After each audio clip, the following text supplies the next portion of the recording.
করছি আগামী দিনেও বাংলাদেশ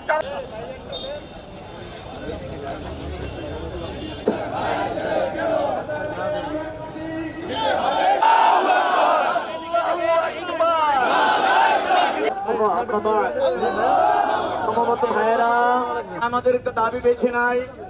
আমাদের দাবি হচ্ছে একটাই, আজকে এই মিছিল এবং বিক্ষোভ সমাবেশ অনুষ্ঠিত হচ্ছে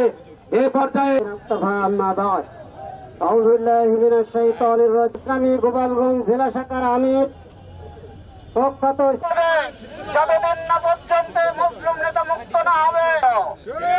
অনতি বিলম্বে নির্বাহী আদেশে সাবেক 2 জন জেলা আমির